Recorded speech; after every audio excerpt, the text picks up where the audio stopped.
Welcome to Autism Tips and Tools, where we highlight the best practical guidance from previous episodes of Autism Knows No Borders.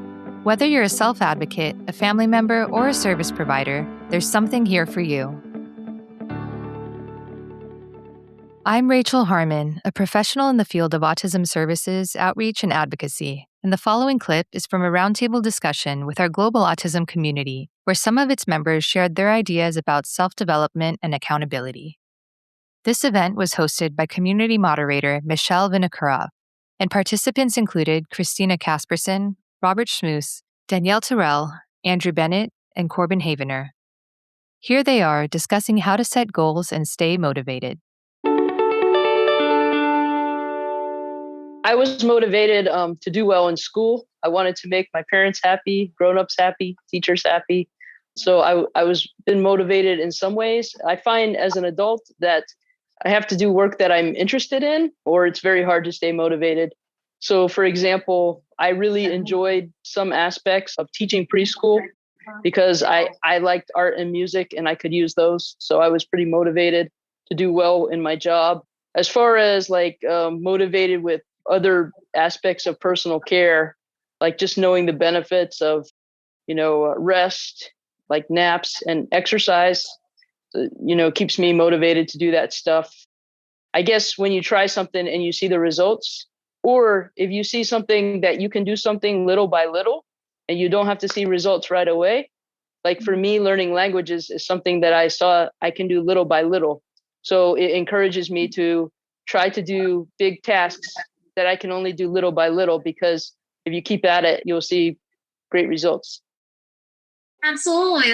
Where you're kind of like where you're like breaking things in like chunks. And so especially also doing something you're interested in, that's a thing that increases motivation. Absolutely. Thank you for sharing that, Christina. One of the things that I was always motivated to do is just motivated to do something that makes me happy, something that makes me engaged and betters myself, whether it be physically, mentally, emotionally. There are times in which, there are doubts that I have when I'm engaging in this, but at the end of the day, I tell myself to move forward, and especially if it's something I love to do.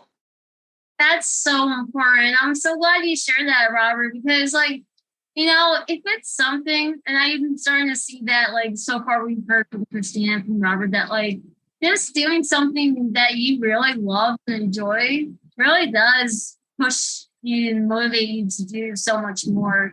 And that's a big part of with growing ourselves. So thank you for sharing that, Robert. For me, I feel like what helps motivate me is when I'm in a consistent routine. So kind of like what Rachel was saying earlier, waking up early and having those set goals. And I also enjoy exercising in the morning. So kind of just starting your day off right, doing something that's going to be good for your overall health and for your mental health. And I also find it's extra motivating when you have someone to do it with. When you're having a set goal with someone else and you're both working towards that goal, whether it's a challenge, that's always extra helpful. An accountability partner. Oh yeah, absolutely. You gotta, I know. And again, as we've said earlier about with how people mentioned about with physical activity, not everybody's going to be motivated to do it by themselves. So having a partner who's making sure you're accountable in terms of with getting the support that you need and everything, that's really important too. And I'm glad you mentioned that, Danielle. And then just about with routine, I know with me growing up, I am very structured myself and I need this routine so that way it keeps me going and everything. I don't know if the rest of you guys can relate to about that in terms of having somewhat of a routine, or in any way making your own kind of flow in terms of with your day going and everything.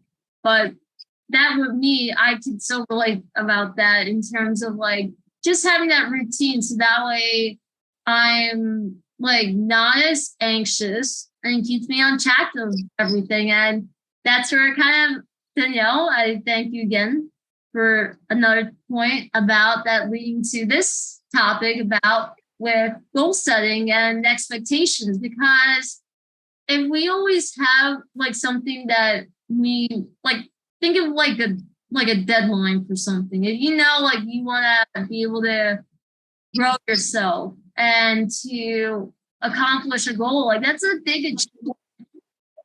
And so about with goal setting expectations, like why do you guys think that's so important? Well, it displays the things that you value, the direction that your life is going, and it expresses what you're motivated for. So to connect that with the last topic, we have to have some sense of self, really, or self-identity to be even able to have motivation at all. But what it is that we are valuing comes out in our goals and the things that we do every day, perhaps. We ever looked and seen how much we've allocated in our day to specific things? It might show that we value pressing towards our specific goals, or maybe just goofing around, or both. And I think we all can look at our days and evaluate, like, what are we doing with that time? In my case, I am working a lot on writing down the things that I want to accomplish in a day and the amount of time I think it's going to take to complete them. If I have a long uninterrupted time, maybe I'm going to work and I want to think, what are the most important things to do at work today? Or what do I want to do on my break when I have one? Maybe it's something super important, like yesterday I had to get my tire checked out because there was a slight leak. Like that was important, even though I got very little of anything done. We have to basically pick and choose what we are able to do with a time. And it's not easy to prioritize, of course. That's the challenge I have with goal setting. It's like, yeah, these are all goals, but which is most important? But goal setting and going through a list of your goals is actually pretty easy for a lot of autistic people, because you can list them out, you can cross them off. It's satisfying for a lot of people, but it's extra satisfying when you can get your hands in it and be done with it, because then you feel it. And maybe we feel it more than other people, perhaps.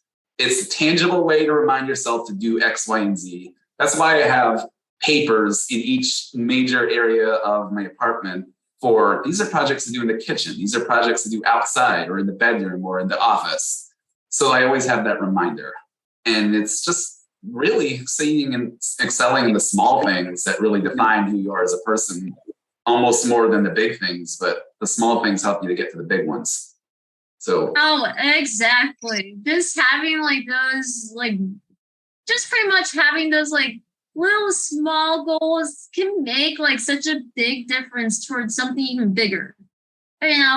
So like just having that where it's like one at a time, like if you had to think of like one thing you want to accomplish today, and if you get that, like that's a big achievement. We forget, like we so forget that like the smallest things like that could be so huge. Really do. So I'm glad you shared that, Andrew. And also the fact that with making a checklist, I do it all the time. I have a whiteboard next to me where I have like, all right, I gotta like I know we got a roundtable going on right now, so get that going. And also with doing a assignment for college, I have that going on later. So, you know, just getting those little things done and everything, and you check one box off. I'm like, wow, actually, I'm getting stuff done. This is awesome. So it's something like you actually see. And I think that's a lot of things that, you know, I don't know, like Corben, if you could relate with that in a way where you're having in your experiences, like with work or something, you're like, you get one little thing achieved and that already sets a good tone for your day. Yeah, really my job, just all rhythm and routine, you know. Even my schedule isn't a rhythm. I think for anybody that I've ever shared what my work schedule looks like, it probably looks confusing, right? Nobody else but me could probably predict when I have to go to work. But the 2 on, 2 off, 3 on, 2 off, 3 off, like 2 on, 3 off, that operates an internal rhythm for me. And a lot of times, even scheduling stuff, I don't even have to look at my schedule chart. But another thing I brought up is I got on my phone and brought up the results for the 2016 Interregional Rumble because I just thought about my fastest 8K time. And I think that's probably the most immediately tangible goal setting successes that I've had is in the sport of cross country, because it gives you because if you get into long distance running, what's great about it is you can just get into it. You have a chance to evaluate where you are, and then you have a chance to improve upon it by following your weekly plan, practicing hitting what intervals you need to. And, for example, when I was doing that 8K race on this very flat and what I knew to be fast course in Oberlin, Ohio, I was amped at taking on that race. And then when I went through the first mile and heard I was at 5:38, I'm like, I knew I was on track, and I was amped even more because in a cross country race, I'm actually best in the middle of it, which is where most people struggle. Oh, that's so cool. Thanks for tuning in to Autism Knows No Borders. Would you like to hear tips on how to embrace a growth mindset? Follow the link in the show notes for the full conversation, and be sure to subscribe for more stories from people connected to autism, inspiring change, and building community. Let's work together to transform how the world relates to autism. Thanks for listening. Take care.